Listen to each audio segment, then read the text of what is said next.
أعوذ بالله من الشيطان الرجيم بسم الله الرحمن الرحيم الحمد للہ رب العالمین والصلاة والسلام علی نبینا محمد وعلی آلہ وصحبہ اجمعین اما بعد۔ کتاب الفوائد، امام ابن القیم رحمہ اللہ کی عظیم الشان محنت، عظیم الشان تالیف، عظیم الشان کتاب، جس میں انہوں نے طرح طرح کے موتی جمع کر دیے ہیں، متنوع قسم کے فوائد جمع کر دیے ہیں۔ کبھی وہ قرآن کریم کی کسی آیت پہ گفتگو کر رہے ہوتے ہیں، کبھی نبی علیہ الصلوۃ والسلام کی حدیث کے تعلق سے کوئی مسئلہ بیان کر رہے ہوتے ہیں، اور کبھی وہ شعر لاتے ہیں، اور فوائد کا تعلق طرح طرح کے علوم اور فنون سے ہوتا ہے۔ گزشتہ درس میں مجھے امید ہے کہ آپ کو یاد ہوگا، امام صاحب نے گفتگو کی تھی اس مسئلے پہ کہ اللہ تعالیٰ مومنوں سے مومنوں کی جانوں کو خریدتا ہے، لیکن اللہ تب خریدے گا جب آپ کی جان ایمان سے متصف ہوگی، جب آپ کی جان اس لائق ہوگی کہ اسے خریدا جائے۔ اس موضوع پہ گفتگو کرتے ہوئے امام صاحب نے یہ کہا تھا کہ آپ دیکھیں کہ یہ سودا، یہ معاہدہ کتنا عظیم ہے کہ خریدنے والا اللہ رب العزت، اور جو قیمت ہے آپ کی جان کی وہ ہے جنت، اور جنہوں نے اعلان کیا ہے اس بیع کے لیے وہ ہے نبی صلی اللہ علیہ وسلم۔ یہیں سے گفتگو کو آگے چلاتے ہوئے امام صاحب کچھ اشعار لے کر آئے ہیں، اور یہ اشعار ان کے اپنے ہیں۔ کہتے ہیں: یا بائعا نفسہ بیع الہوانی لو استرجعت ذا البیع قبل الفوت لم تخبی، وبائعا طیب عیش ما له خطر بطیف عیش من الآلام منتہبی، غبنت واللہ غبنا فاحشا ولدا یوم التغابن تلقى غایت الحربی۔ امام صاحب پہلے شعر میں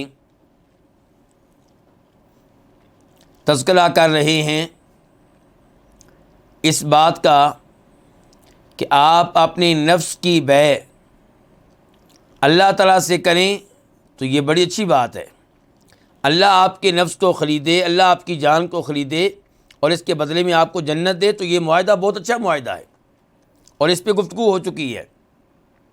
آج کہہ رہے ہیں لیکن اگر آپ اپنے نفس کو بیچ دیں شیطان کے ہاتھوں تو یہ سودا بہت گھاٹے کا سودا ہے، یہ تباہی و بربادی پہ مشتمل معاہدہ ہے۔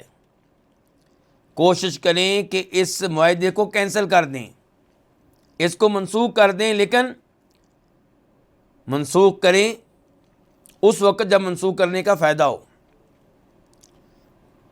ورنہ آپ کو پتہ ہے کہ جب انسان گھاٹے پہ مشتمل کوئی بیع کر لے اور وقت پہ کینسل نہ کرے تو پھر بیع کو بعد میں کینسل کرنا کیا ہو جاتا ہے؟ مشکل ہو جاتا ہے۔ اور اس پہلے شعر میں آپ کہہ سکتے ہیں کہ امام صاحب ایک حدیث کی طرف اشارہ کر رہے ہیں۔ پہلے وہ حدیث پڑھ لیتے ہیں۔ مسلم شریف کی حدیث ہے، نمبر ہے 223 223، کل الناس یغدو فبائع نفسہ فمعتقها او موبقها۔ ہر کوئی صبح صبح اپنے گھر سے نکلتا ہے، ہر کوئی صبح کرتا ہے، ہر کوئی صبح میں داخل ہوتا ہے، اور پھر ہر کوئی اپنے نفس کی بیع کرتا ہے، اپنے نفس کو بیچتا ہے۔ کسی کی بیع اللہ رب العزت سے ہوتی ہے اور وہ اپنے دن کو اللہ کی مرضی کے مطابق گزارتا ہے، اللہ کی اطاعت میں گزارتا ہے، تلاوت میں گزارتا ہے، اذکار میں گزارتا ہے، نمازوں میں گزارتا ہے، گناہوں سے بچتے ہوئے گزارتا ہے، یہ بیع ہے کس سے؟ اللہ رب العزت سے۔ ایسی بیع کرنے والا فموعتقھا، اپنی جان کو جہنم کی آگ سے بچا لیتا ہے، آزاد کر لیتا ہے۔ تو یہ بیع مفید ہوئی کہ نقصان دہ؟ بہت ہی مفید۔ او موبقھا، اور کئی لوگ ایسے ہیں جو اپنے نفس کو اللہ کے ہاتھ میں نہیں بیچتے، اللہ خریدنے کے لیے تیار ہے، لیکن وہ اپنے نفس کو بیچتے ہیں شیطان کے ہاتھ، یعنی کہ اپنے دن کو گزارتے ہیں شیطان کی مرضی کے مطابق، شیطان کی بات مانتے ہوئے، گناہوں میں حرام امور کا ارتکاب کرتے ہوئے، واجبات پہ عمل نہ کرتے ہوئے، نمازوں کو نظر انداز کرتے ہوئے اور دیگر واجبات میں بھی کوتاہی کرتے ہوئے۔ تو ایسے لوگ کیا کرتے ہیں؟ موبقھا، ایسے لوگ اپنے نفس کو جہنم کی آگ کا حقدار بنا لیتے ہیں، جہنم کی آگ میں داخل کر لیتے ہیں۔ تو امام صاحب اب آپ امام صاحب کی طرف آئیں۔ امام صاحب کیا کہہ رہے ہیں؟ یا بائعا نفسہ، اپنے آپ کی بیع کرنے والے۔ کیسی بیع؟ بیع الہوانی، وہ بیع جو ذلت والی بیع ہے، رسوائی والی بیع ہے، کوئی قابل فخر بیع نہیں ہے، کوئی قابل عزت بیع نہیں ہے۔ لو استرجعت ذا البیع، اگر تو اس بیع کو واپس کرنے کا مطالبہ کرے، اس بیع کو کینسل کرنے کا مطالبہ کرے، قبل الفوت، وقت نکل جانے سے پہلے، تو لم تخیبی، تو ناکام نہیں ہوگا، نامراد نہیں ہوگا، گھاٹے میں نہیں رہے گا، نقصان میں نہیں رہے گا، بلکہ کامیاب ہو جائے گا۔ ٹھیک ہے، تو اس سے غلطی ہو گئی کہ تو نے اپنے نفس کو بیچ دیا، کس کے ہاتھوں؟ شیطان کے ہاتھ بیچ دیا، لیکن ابھی وقت ہے، ابھی موت کا فرشتہ نہیں آیا، توبہ کا دروازہ کھلا ہوا ہے، توبہ کر لے، اللہ کی طرف رجوع کر لے، شیطان کے ساتھ کیا گیا اپنا معاہدہ کینسل کر دے، منسوخ کر دے۔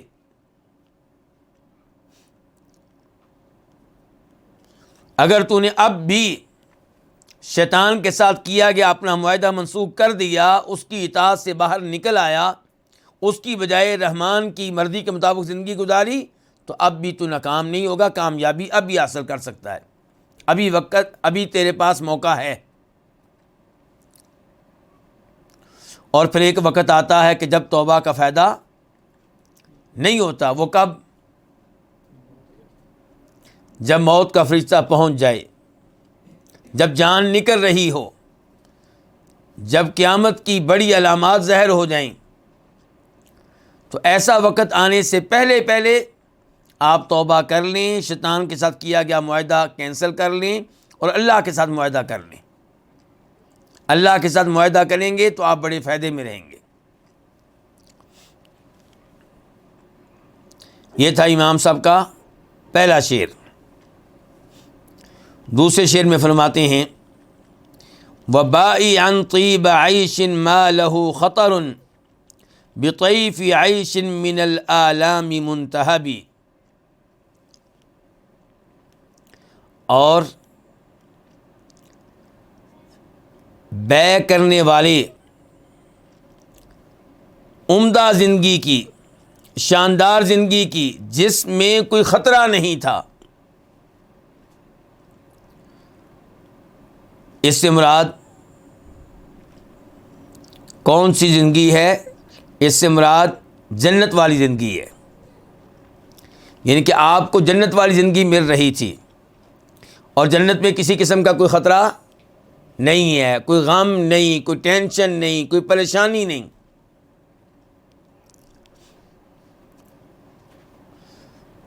لیکن آپ نے جنت جو ہے وہ بیچ ڈالی اور اس کے بدلے میں آپ نے کیا خریدا؟ اس کے بدلے میں آپ نے کیا حاصل کیا؟ دنیا پہ آپ راضی ہیں۔ یہ دنیا جس کی کوئی حقیقت نہیں ہے، متاع قلیل، تھوڑا سا فائدہ ہے۔ یہ دنیا جو ایک خواب کی طرح ہے، یہ دنیا جو مصائب سے، تکلیفوں سے، ٹینشنوں سے بری پڑی ہے۔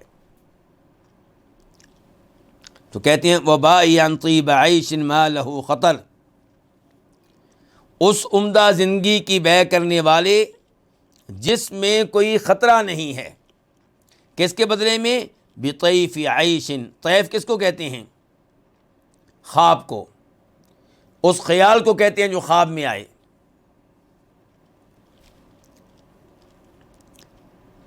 خواب جیسی زندگی کے بدلے میں جو آلام سے، تکلیفوں سے منتہب اخذ کردہ ہے۔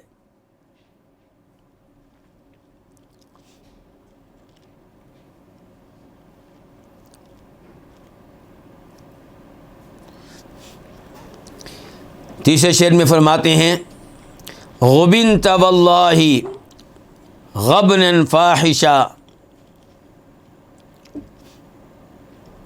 کہ اللہ کی قسم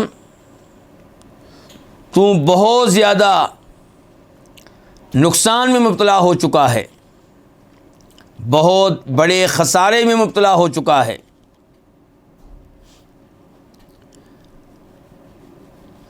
بہت بڑے دھوکے میں مبتلا ہو چکا ہے۔ فاحشن کا معنی کیا کریں گے؟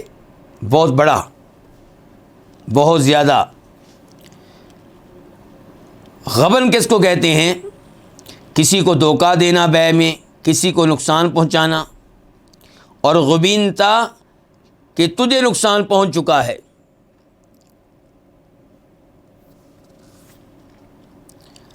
واللہ غبنا فاحشا، بہت زیادہ نقصان پہنچ چکا ہے۔ ولدا یوم التغابن، اور یوم تغابن کے وقت تلقا، تو سامنا کرے گا، تو پائے گا غایت الحربی، انتہائی درجے کا خسارہ، بہت بڑی ہلاکت۔ اس شعر کا ابتدائی ترجمہ میں نے کر دیا ہے۔ اب اس کو سمجھنے کے لیے ہمیں قرآن کریم کی اس آیت کی طرف جانا پڑے گا جس آیت کی طرف اشارہ کر رہے ہیں اس شعر میں امام ابن القیم رحمہ اللہ۔ سورہ تغابن آیت نمبر 9 اور 10، 9 اور 10۔ اللہ تعالیٰ فرماتے ہیں یوم یجمعکم لیوم الجمع ذالک یوم التغابن، اس دن اللہ تعالیٰ تمہیں جمع کرے گا۔ یوم جمع کے لیے، یعنی کہ وہ دن جو ہے ہی لوگوں کو اکٹھا کرنے والا دن ہے۔ یوم حشر کے لیے ذالک یوم التغابن، یہ دیکھیں وہی لفظ جو شعر میں آیا تھا، ذالک یوم التغابن، یہ ہوگا تغابن کا دن، ایک دوسرے کو نقصان پہنچانے کا دن۔ کیا اس کی تفصیل ہے؟ کیسے ایک دوسرے کو نقصان؟ فائدہ اٹھانے والا کون ہوگا؟ خسارے میں مبتلا رہنے والا کون ہوگا؟ امام ابن کثیر کہتے ہیں اس کی وضاحت آگے آ رہی ہے۔ اللہ تعالیٰ کہتے ہیں وَمَن يُؤْمِن بِاللَّهِ وَيَعْمَلْ صَالِحًا، اور جو اللہ پہ ایمان لائے اور نیک عمل کرے۔ پہلے ایمان، پھر کیا؟ نیک اعمال۔ صرف ایمان نہیں، ایمان کے ساتھ ساتھ نیک اعمال، اور نیک اعمال بھی ایمان کے بغیر فائدہ نہیں دیتے۔ تو جو اللہ پہ ایمان لائے اور نیک عمل کرے، یکفر عنہ سیئاتہ، اللہ تعالیٰ اس کی برائیوں کو مٹا ڈالے گا۔ وَيُدْخِلْهُ جَنَّاتٍ تَجْرِي مِن تَحْتِهَا الْأَنْهَارُ، اور اللہ تعالیٰ اسے ایسے باغات میں داخل کرے گا جن کے نیچے سے نہریں بہتی ہوں گی، خالدین فیہا ابدا، یہ لوگ ان جنتوں میں ہمیشہ ہمیشہ رہیں گے۔ ذالک الفوز العظیم، یہ عظیم کامیابی ہے۔ لو جی، یہ ہے کامیاب اس دن۔ تو کامیاب کون ہے؟ مومن۔ ناکام کون ہے؟ خسارے میں مبتلا کون ہوگا؟ ہلاک کون ہوگا؟ والذین کفروا وکذبوا بآیاتنا۔ اگلی آیت فرمایا وہ لوگ جنہوں نے کفر کیا اور ہماری آیتوں کی تکذیب کی، ہماری آیتوں کو جھٹلایا، قرآن کو جھٹلایا، اولئک اصحاب النار، یہ لوگ ہوں گے جہنم میں جانے والے، جہنم میں رہنے والے، خالدین فیہا، جہنم میں ہمیشہ ہمیشہ رہیں گے، وبئس المصیر، اور برا ہے ٹھکانہ، بری ہے لوٹنے کی یہ جگہ۔ اچھا، اب یہاں پہ غور کریں، پہلی آیت میں کیا تھا؟ آیت نمبر 9 میں ذالک یوم التغابن، قیامت کے دن کو تغابن کا دن کہا گیا ہے، یعنی کہ اس میں بعض کو نقصان پہنچائیں گے، کچھ لوگ فائدے میں رہیں گے اور کچھ لوگ نقصان میں مبتلا ہوں گے۔ تو فائدے میں کون رہیں گے؟ ایمان والے۔ نقصان میں کون رہیں گے؟ کافر۔ مومنوں نے اپنی توجہ رکھی جنت پہ، انہوں نے اپنی توجہ رکھی روز آخرت پہ، جنت کے لیے، آخرت کے لیے دنیا میں تیاری کرتے رہے، ایمان، اعمال صالحہ، نمازوں کا اہتمام، روزے رکھنا، حج کرنا، کبیرہ گناہوں سے بچنا، بدکاری سے بچنا، بے حیائی سے بچنا، کسی کا مال ناجائز طریقے سے کھانے کے گناہ سے بچنا، جادو سے بچنا، کسی کو قتل کرنے سے بچنا، اس انداز سے زندگی گزاری کہ انہوں نے، ایمان والوں نے۔ اور کافروں نے دنیا ہی کو سب کچھ سمجھا اور یہاں پہ مزے لوٹتے رہے، اللہ کو ناراض کرتے رہے، اللہ کی نافرمانیاں کرتے رہے۔ اب کیا ہوگا؟ روز قیامت جنتی جنت میں اپنا ٹھکانہ بھی حاصل کریں گے، اور جہنمیوں کے لیے جو ٹھکانے وہاں پہ مخصوص کیے گئے تھے، جنت کی میں جو ان کی جگہ رکھی گئی تھی، اس پہ بھی قبضہ کون کر لیں گے؟ اہل جنت۔ تو نقصان ہوا یا نہیں ہوا؟ کن کو؟ کافروں کو۔ اور کافروں کو ان کا ٹھکانہ دکھایا جائے گا جنت والا، تاکہ ان کے عذاب میں اضافہ ہو، ان کی حسرتوں میں، ان کے پچھتاوے میں اضافہ ہو، کہ اگر تم ہمارے نبیوں کی بات مان لیتے تمہیں یہ والی جنت ملنی تھی۔ تو یہ ہے جی یوم تغابن، جس میں کئی لوگ فائدے میں رہیں گے اور کئی لوگ نقصان میں رہیں گے۔ اب آئیے امام صاحب کے شعر کی طرف۔ کہتے ہیں غبنت واللہ غبنا فاحشا، اللہ کی قسم تو بہت بڑے نقصان میں مبتلا ہوا ہے، بہت بڑے دھوکے میں مبتلا ہوا ہے۔ ولدا یوم تغابن، اور یوم تغابن کے وقت، یوم تغابن پھر کیا ہوا؟ آخرت کا دن۔ یوم تغابن کے وقت تلقا، تو سامنا کرے گا، تو پائے گا، غایت الحربی، حرب کا معنی کیا؟ ہلاکت، خسارہ، تو پائے گا انتہا درجے کا خسارہ، انتہائی درجے کی ہلاکت۔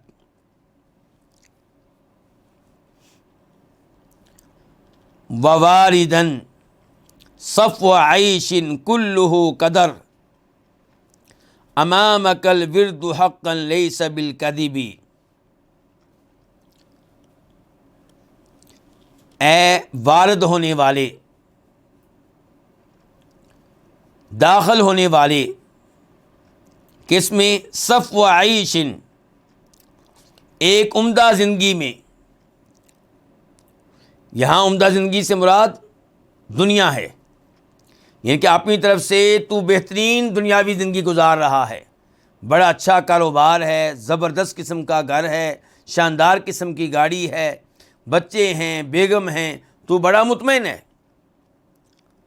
تو وواردن صفو عیش، صفو کا معنی کیا کریں گے؟ صاف، عمدہ، خالص۔ عیش کا معنی کیا؟ زندگی۔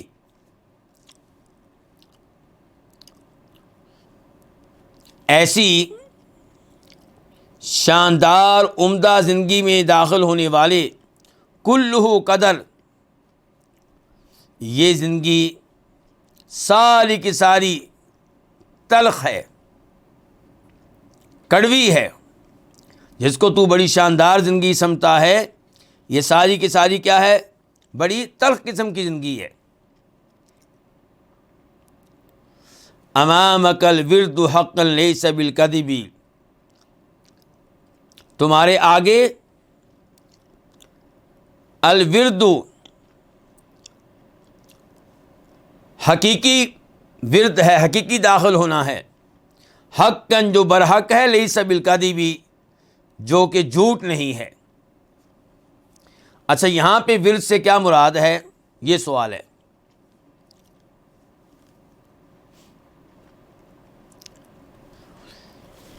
اس سے مراد ایک تو ہو سکتی ہے جہنم، اور ایک اس سے مراد ہو سکتا ہے حوض کوثر.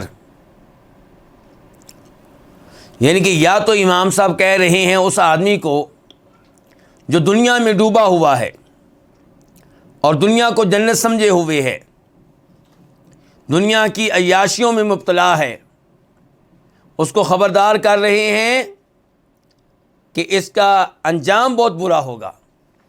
اس کا انجام کیا ہے؟ جہنم کی آگ میں داخل ہونا پڑے گا. اور یا پھر وہ کہہ رہے ہیں اس آدمی سے جو دنیا میں ڈوبا ہوا ہے، دنیا کی لذتوں میں، دنیا کی نعمتوں میں، دنیا کی عیاشیوں میں، اور آخرت کو بھولا ہوا ہے، اس سے کہہ رہے ہیں بے وقوف، تو نے دنیا ہی کو سب کچھ سمجھ لیا ہے. ذرا غور کر حوض کوثر پہ ورود کو، حوض کوثر پہ جانے کو، حوض کوثر پہ پہنچنے کو، وہاں پہ داخل ہونا، اس کو حاصل کرنا، یہ اصل کامیابی ہے. تو دو معنوں میں سے کوئی معنی ہو سکتے ہیں، کیونکہ ظاہر ہے کہ ہم نہیں جانتے حقیقتاً شاعر نے کس ورود کو مراد لیا ہے، کس جگہ وارد ہونے کو مراد لیا ہے. لیکن یہ دو معنی ہم کیوں لے رہے ہیں؟ اس کے پیچھے قرآن ہے، اس کے پیچھے احادیث ہیں. آئیے ذرا دیکھتے ہیں. پہلے نمبر پہ ہمارے پاس ہے سورہ مریم.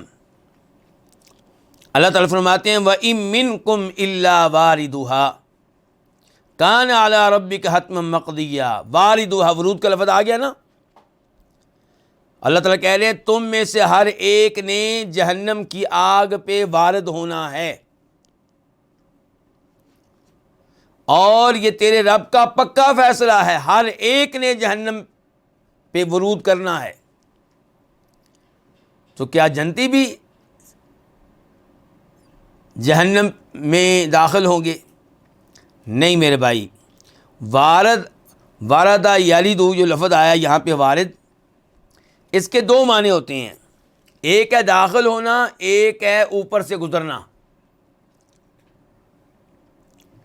تو اللہ رب العزت نے جہنم کی آگ کے اوپر، جہنم کے اوپر جو پل رکھا ہوگا، جس کو ہمارے اردو والے بھائی کیا کہتے ہیں؟ پل صراط. حالانکہ پل کا معنی بھی پل ہوتا ہے، صراط کا معنی بھی کیا ہوتا ہے؟ پل ہوتا ہے. لیکن چلیں یہ نام چل رہا ہے تو چلنے دیں. تو کہنے کا مطلب یہ ہے کہ جہنم پہ جو اللہ تعالیٰ پل رکھیں گے، اس پل پہ ہر ایک نے گزرنا ہے.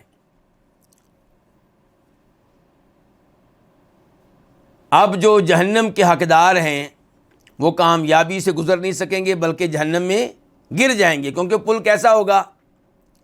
بال سے زیادہ باریک، تلوار سے زیادہ تیز. تو کون گزر سکتا ہے؟ صرف وہی گزر سکے گا جس پہ اللہ کا فضل ہوگا، جس پہ اللہ کی رحمت ہوگی. اور اللہ کا فضل کس پہ ہوگا، اللہ کی رحمت کس پہ ہوگی؟ جو دنیا میں زندگی اللہ کی مرضی کے مطابق گزارے گا، جو گناہوں سے بچے گا. گناہ تو ہمیں کھینچ رہے ہیں اپنی طرف، موبائل کی شکل میں، بے پردہ عورتوں کی شکل میں، پرکشش مال کی شکل میں. سود ترغیب دے رہا ہے ہمیں. لوگوں نے جو سود پہ گاڑیاں لے رکھی ہیں، مکان اور گھر لے رکھے ہیں، وہ ہمیں بھی رغبت دیتے ہیں کہ آپ بھی آگے بڑھیں. بس ایک آپ نے سین کرنے ہیں اور آپ کو سودی قرض مل جائے گا، شاندار گھر ہوگا، شاندار گاڑی ہوگی. تو جو ان چیزوں سے بچے گا اللہ تعالیٰ اسے جہنم کی آگ میں گرنے سے بچا لیں گے. اور کئی وہ ہوں گے جو بالکل صحیح سلامت اس پل پہ سے گزر جائیں گے تیزی کے ساتھ، اور کئی وہ ہوں گے جو زخمی ہوں گے، گرتے گرتے بال بال بچیں گے. تو ہمیں ان چیزوں کو ذہن میں رکھنا چاہیے. جب کبھی گناہ اپنی طرف کھینچیں تو جہنم کو یاد کر لیں، جہنم کے اوپر پڑے ہوئے پل کو یاد کر لیں. تو اللہ تعالیٰ فرماتے ہیں تم میں سے ہر ایک نے اس پل کے اوپر سے گزرنا ہے، اور یہ رب کا پکا فیصلہ ہے. مومن بھی گزریں گے، کافر بھی گزریں گے، نیک لوگ بھی، بد بھی. ثم ننجی الذین اتقوا، پھر ہم گرنے سے ان کو بچا لیں گے جو دنیا میں متقی بن کر، پرہیزگار بن کر زندگی گزارتے رہے. اور جو ظالم ہوں گے، کافر ہوں گے، مشرک ہوں گے، وہ وہاں پہ گریں گے. تو ایک یہ ہے ورود، وارد ہونا.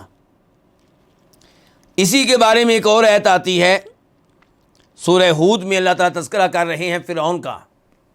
اللہ تعالیٰ کہتے ہیں یقدم قومہ یوم القیامہ، وہ اپنی قوم کے آگے آگے ہوگا، ان کی قیادت کرے گا. جیسے دنیا میں ان کی قیادت کیا کرتا تھا گناہوں کے معاملے میں، کفر و شرک کے معاملے میں، روز قیامت بھی اپنی قوم کا سربراہ ہوگا. فأوردہم النار، تو ان کو لے کر کہاں پہنچ جائے گا؟ جہنم کی آگ میں ان کو وارد کرے گا. یہاں پہ بھی لفظ وہی آیا فأوردہم النار. اور اللہ تعالیٰ کہتے ہیں وبئس الورد المورود، وبئس الورد، ورد یہ دیکھیں وہی لفظ جو شعر میں آیا ہے، وبئس الورد المورود. اور بہت برا ہے یہ وارد ہونا، جہنم میں جانا. جہنم بہت بری چیز ہے، جہنم میں داخل ہونا بہت بری چیز ہے. تو ایک تو یہ معنی ہو سکتا ہے اس ورد کا جس کا تذکرہ کیا امام صاحب نے، کیا جہنم کی آگ میں داخل ہونا. اور جہنم میں داخل ہونا، جہنم خود ایک ورد ہے. اور دوسرا معنی میں نے کہا تھا کیا ہو سکتا ہے؟ حوض کوثر. وہ معنی ہم کیوں لے رہے ہیں؟ کیونکہ بخاری شریف کی حدیث ہے 7050 7050 فرماتے ہیں نبی کریم صلی اللہ علیہ وسلم انا فرطکم علی الحوض، میں حوض پہ تمہارا انتظار کروں گا، وہاں پہ تمہارا استقبال کروں گا. من وردہ شرب منہ، جو اس حوض پہ وارد ہوگا، لفظ آ گیا نا وارد کا، جو اس حوض پہ وارد ہوگا، شرب منہ، وہ اس حوض کا پانی پینے کی سعادت حاصل کرے گا. ومن شرب منہ، اور جو اس حوض کا پانی پیے گا، لم یظمأ بعدہ ابدا، اسے پھر کبھی پیاس نہیں لگے گی. تو اب آپ آئیے شعر کی طرف. کون سا شعر؟ نمبر 4 اس وقت ہم پڑھ رہے ہیں. کیا کہہ رہے ہیں امام صاحب؟ اور جو بھائی میرے اس درس میں، ہمارے اس درس میں شریک ہوتے ہیں، جو میرا بھی درس ہے، آپ کا بھی، ہم سب کا ہے، ان میں سے جن کے پاس کتاب نہیں ہے، میری گزارش ہوگی کہ کتاب اپنے سامنے رکھا کریں، پھر بات کی صحیح سمجھ آتی ہے. کتاب بھی سامنے رکھیں، قلم بھی ہاتھ میں رکھیں، لکھا کریں، اہم امور کو نوٹ کیا کریں. اللہ آپ کو جزائے خیر دے. تو کہہ رہے امام صاحب وواردن صفو عیش، اور وارد ہونے والے، داخل ہونے والے عمدہ زندگی میں، کلہ قدر، یہ عمدہ زندگی ساری کی ساری حقیقت میں کیا ہے؟ تلخ ہے. جس کو آپ عمدہ سمجھتے ہیں وہ عمدہ نہیں ہے. یہ ٹینشنوں سے اور ناپسندیدہ امور سے اور گناہوں سے اور اس قسم کی چیزوں سے بری پڑی ہے. امامک الورد حقا، تمہارے سامنے ہے، تمہارے آگے ہے وارد ہونا حقیقی طور پہ، لیس بالکذب، جو کہ جھوٹ نہیں ہے. تو اب پھر یہاں پہ ورد سے مراد کیا ہوا؟ ورد سے مراد یا تو کیا ہے؟ جہنم، جہنم میں وارد ہونا. تو اس کا مطلب ہے کہ امام صاحب کیا دے رہے ہیں ہمیں؟ وارننگ، کہ دنیا پہ قناعت کرنے والے، دنیا پہ راضی رہنے والے، دنیا کو سب کچھ سمجھنے والے، آگے جہنم کی آگ تیرا انتظار کر رہی ہے، اس سے بچ جا، اور جہنم پہ ہالک نے گزرنا ہے، اس میں کوئی شک و شبہ نہیں ہے، یہ جھوٹ نہیں ہے۔ اور دوسرا معنی یہ ہو سکتا ہے کہ وہ کہہ رہے ہیں دنیا کی لذتوں اور نعمتوں پہ خوش رہنے والے، انہی کو سب کچھ سمجھنے والے، ایک نعمت وہ ہے جو ان تمام نعمتوں سے بڑھ کر ہے، اور وہ کیا ہے؟ حوض کوثر۔ اس پہ وارد ہونے کی فکر کر، زندگی ایسے گزار جس زندگی کے نتیجے میں تجھے وہاں پہ وارد ہونا نصیب ہو جائے، وہاں پہ پہنچنا نصیب ہو جائے، نبی علیہ الصلوۃ والسلام کے حوض سے پانی پینا، اس کا تجھے اعزاز مل جائے۔ شعر نمبر 5 میں کہتے ہیں وَحَاطِبَ اللَّيْلِ فِي الظَّلْمَاءِ مُنْتَصِبًا لِكُلِّ دَاهِيَةٍ تُدْنِي مِنَ الْعَطَبِ۔ حاطب کس کو کہتے ہیں؟ لکڑیاں جمع کرنے والے کو۔ الظلماء تاریکی، داہیہ بہت بڑی مصیبت، العطب ہلاکت۔ جو آدمی رات کے وقت لکڑیاں جمع کرے، دن کے بجائے کب جمع کرے؟ رات، اور رات بھی کون سی ہو؟ تاریک۔ کئی راتیں تو چاندنی راتیں ہوتی ہیں نا، نہیں، ایک آدمی رات کو لکڑیاں جمع کرتا ہے، وہ بھی تاریک رات میں، اندھیرے میں، تو کیا خیال ہے آپ کا؟ وہ خطرے میں ہے یا نہیں؟ خطرہ کس چیز کا؟ ہو سکتا ہے وہ جس کو ہاتھ لگانے لگا وہ لکڑی نہ ہو بلکہ کوئی سانپ ہو، اور لکڑی بھی ہے تو ہو سکتا ہے اس کے اوپر کوئی بچھو بیٹھا ہوا ہو۔ تو وہ ہمیں کہہ رہے ہیں کہ دنیا جمع کرنے والے، آپ خطرے میں ہیں۔ آپ کس میں ہیں؟ آپ خطرے میں ہیں، اور یہ خطرات آپ کو ہلاکت کے قریب کر رہے ہیں۔ دیکھیے شعر کو، کہتے ہیں وَحَاطِبَ اللَّيْلِ فِي الظَّلْمَاءِ، رات کو تاریکی میں لکڑیاں جمع کرنے والے، یعنی کہ دنیا کمانے والے انسان، یہ امتیاز کیے بغیر کہ میں حلال کما رہا ہوں یا حرام، یہ سوچے بغیر کہ میں جو مال حاصل کر رہا ہوں یہ مال میرے لیے حلال ہوگا یا حرام ہوگا۔ منتصباً، تو درپے ہے، لکل داہیۃ، ہر بڑی مصیبت کے درپے ہے، تدنی، جو تجھے قریب کر رہی ہے، قریب کر دے گی، من العطب، ہلاکت کے۔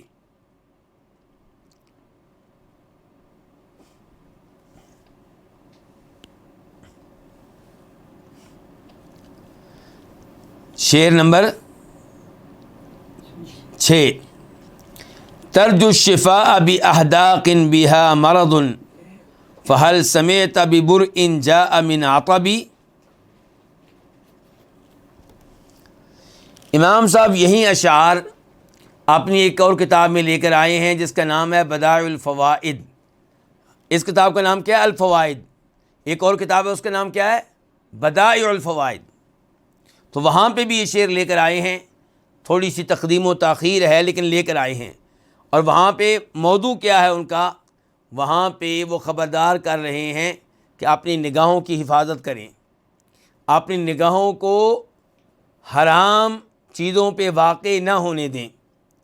وہ عورتیں مثال کے طور پہ جنہیں دیکھنا آپ کے لیے جائز نہیں ہے، انہیں مت دیکھیں۔ تو اس شعر میں جو ابھی ہم پڑھنے لگے ہیں، امید یہی ہے کہ انہی امور کی طرف وہ اشارہ کر رہے ہیں۔ کہتے ہیں ترجو الشفاء، آپ شفا کی امید رکھتے ہیں، بأحداق، ایسی آنکھوں کے ذریعے، بہا مرض، جن میں بیماری ہے، یعنی کہ آپ نے اپنی آنکھوں کو بیماری لگا رکھی ہے، کس چیز کی؟ حرام دیکھنے کی۔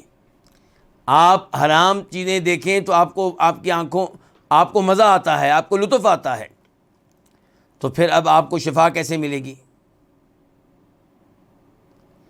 اور جیسے جیسے آپ حرام چیزوں پہ نگاہ ڈالیں گے تو آپ کو اس سے فائدہ ہونے والا نہیں، بلکہ صورتحال یہ ہوگی کہ مرض بڑھتا گیا جوں جوں دوا کی۔ آپ جتنی بار بھی غیر عورتوں پہ نگاہ ڈالیں گے، اس کے نتیجے میں آپ کو حقیقی سکون ملنے والا نہیں ہے، بلکہ آپ کے مرض میں اضافہ ہوگا، اس سے آپ کو شفا نہیں ملے گی۔ کہتے ہیں ترجو شفا باحداق، آپ شفا کی امید رکھتے ہیں ایسی آنکھوں کے ساتھ، بہا مرض، جن میں مرض ہے، بیماری ہے۔ فہل سمعت ببرء، کیا آپ نے کبھی ایسی شفا سنی ہے، جاء من عطب، جو کسی ہلاکت سے آئی ہو؟ ہلاک کر دینے والی چیز سے شفا ملے یہ ممکن نہیں ہے۔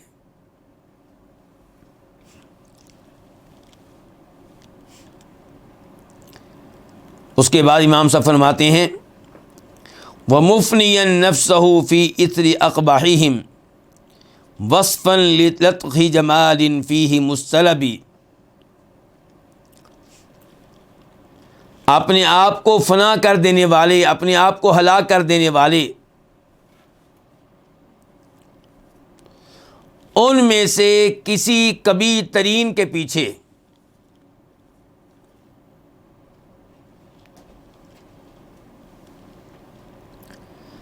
وصفاً بیان کرتے ہوئے، تذکرہ کرتے ہوئے، لِلَطْخِ جَمَالٍ تھوڑے سے جمال کا، تھوڑی سی خوبصورتی کا، فِيهِ مُسْتَلَبِ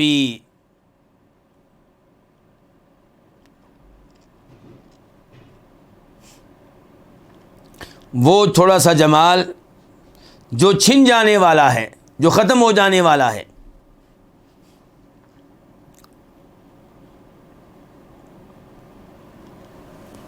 شاید واللہ تعالی اعلم، امام صاحب اس شعر میں ان شعراء کو خبردار کر رہے ہیں جو اپنی معشوقہ، اپنی محبوبہ کی خوبصورتی کو بیان کرتے ہیں اور ان کے پیچھے پڑے رہتے ہیں، ان کے پیچھے پڑتے ہوئے اپنی زندگی کو خطرات میں ڈالتے ہیں، حرام امور کا ارتکاب کرتے ہیں۔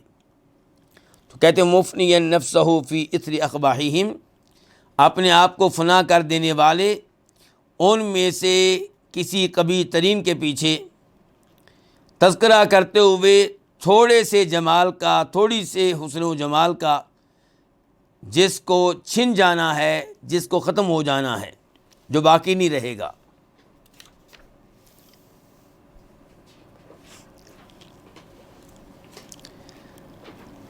اگلے شعر میں کہتے ہیں وَوَاهِبًا نَفْسَهُ مِن مِثْلِ ذَا صَفَحَا لَوْ كُنْتَ تَعْرِفُ قَدْرَ النَّفْسِ لَمْ تَهَبِ، اپنے آپ کو ہبہ کر دینے والے،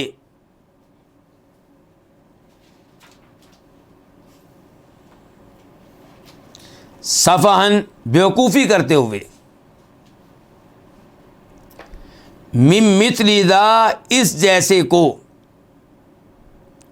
یعنی کہ اپنے آپ کو ہبہ کر دینے والے اس جیسے کو، صفحاً بیوقوفی کرتے ہوئے، اگر تو اپنے نفس کی شان اور مقام کو پہچانتا ہوتا تو کبھی بھی اپنے نفس کو ہبہ نہ کرتا۔ تو نے اپنے نفس کو ہبہ کر دیا ہے، دوسروں کے حوالے کر دیا ہے، اور یہ تمہاری کیا ہے؟ یہ بیوقوفی ہے۔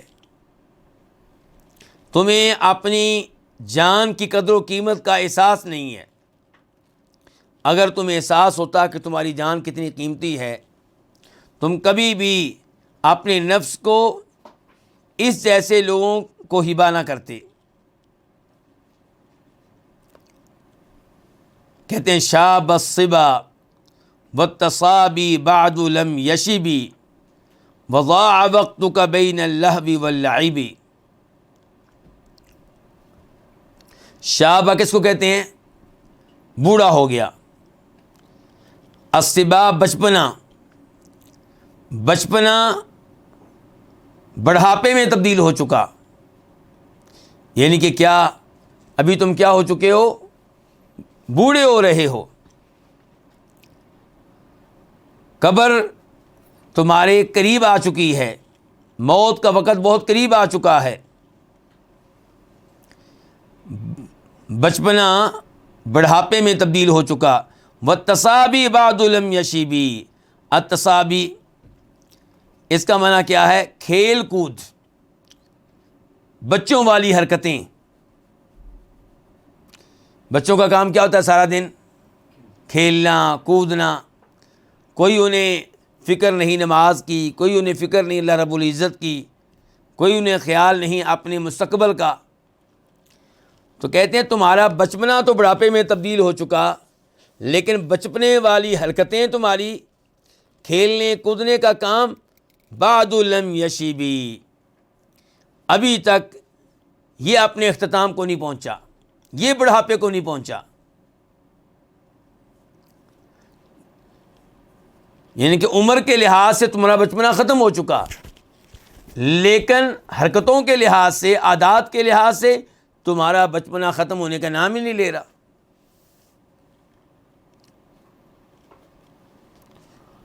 وضاع وقتک، اور تمہارا وقت ضائع ہو چکا، بین اللہو واللعب، کھیل تماشے کے درمیان، یعنی کہ ساری زندگی تو نے کھیل تماشے کے درمیان گزار دی ہے۔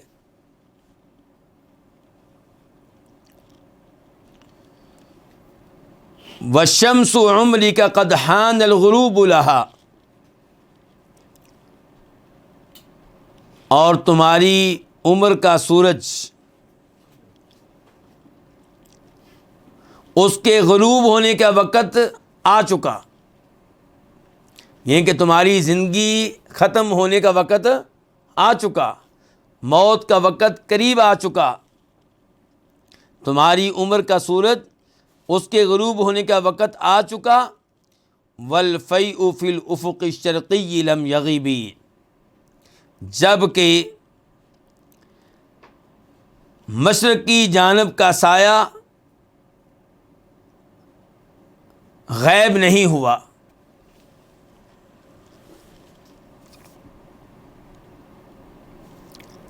اس کا کیا مطلب ہے جی؟ زوال سے پہلے، ظہر کی اذان سے پہلے سایہ کدھر ہوتا ہے؟ مشرقی جانب ہوتا ہے کہ مغربی جانب؟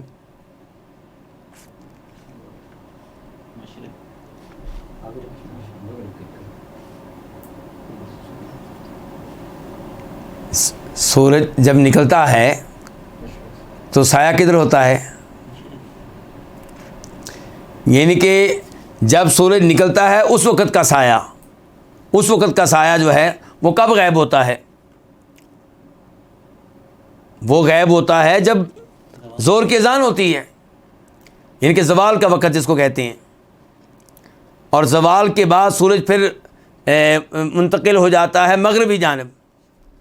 تو امام صاحب کہہ رہے ہیں کہ تمہاری عمر کی طرف دیکھیں تو وہ ختم ہونے والی ہے، اور تمہارے اعمال کی طرف دیکھیں، اور تمہارے خیالات کی طرف دیکھیں، تمہاری امیدوں کی طرف دیکھیں جو دنیا پہ تم نے لگائی ہوئی ہیں، تو وہ لگتا ہے کہ ابھی تو دوپہر بھی نہیں ہوئی۔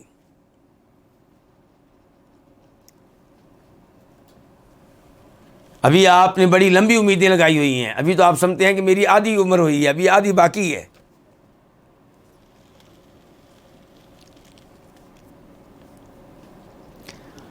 کہتے ہیں وفاز بالوصل من قد جد وانقشعت عن افقه ظلمات اللیل والسحب، وفاز اور کامیاب ہو چکا، بالوصل منزل تک پہنچنے میں، منزل تک پہنچنے میں کامیابی حاصل کر چکا۔ منزل کیا ہے جی؟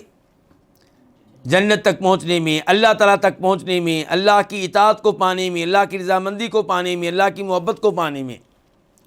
وفازہ اور کامیاب ہو چکا، بالوصلی منزل تک پہنچنے میں، اللہ تک پہنچنے میں۔ کون؟ من قد جدہ، جس نے کیا کی؟ محنت کی، کوشش کی، جد و جہد کی. وانقشعت، اور چھٹ گئے، زائل ہو گئے، عن افقہ، اس کے کنارے سے، چھٹ گئیں، زائل ہو گئیں رات کی تاریکیاں اور بادل.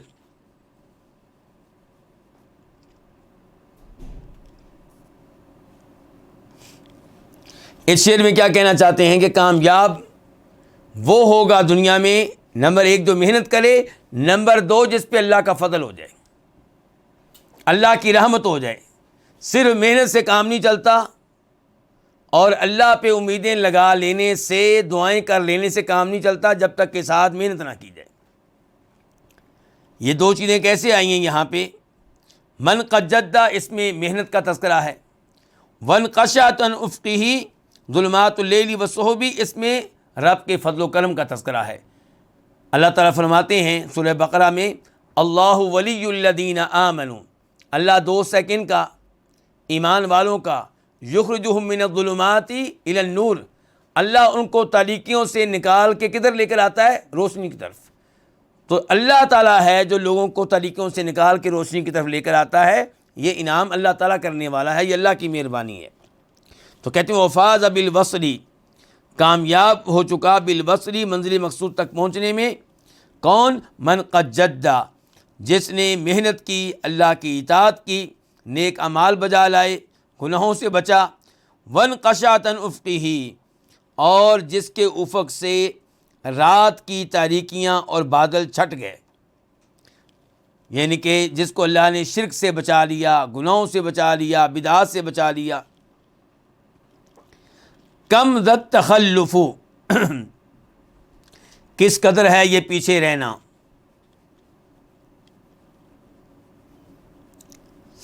کس سے پیچھے رہنا؟ اللہ کی اطاعت سے، نیک اعمال سے. والدنیا قد ارتحلت، جب کہ دنیا کوچ کر چکی.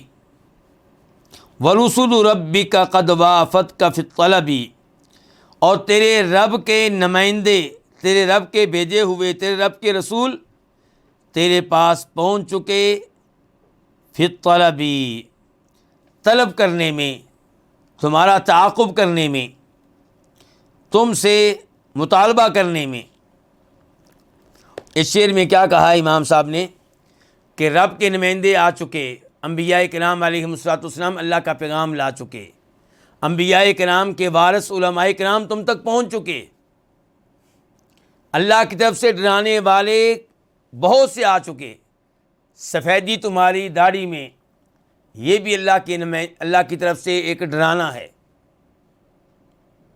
بالوں کی سفیدی، سر کے بالوں کی، داڑھی کی، تو اللہ تعالیٰ کی طرف سے وارننگ جو ہے کئی مقامات سے آ چکی ہے، اور تم اس کے باوجود تیاری نہیں کر رہے ہو آخرت کی، اللہ کی اطاعت کے لیے محنت نہیں کر رہے ہو، اور دنیا جس میں دل لگا کے بیٹھے ہو یہ تو جا رہی ہے. اپنے مستقبل کی فکر کرو. یہ آج کے درس کا آخری شعر ہے، پھر سن لیجئے دھیان سے. کم ذت تخلف، کس قدر ہے یہ پیچھے رہنا. کس سے پیچھے رہنا؟ اللہ تعالیٰ کی رضا کو حاصل کرنے سے، اللہ کی اطاعت کرنے سے. جب کہ دنیا کوچ کر چکی اور تیرے رب کے نمائندے، تیرے رب کے بھیجے ہوئے تمہارے پاس پہنچ چکے.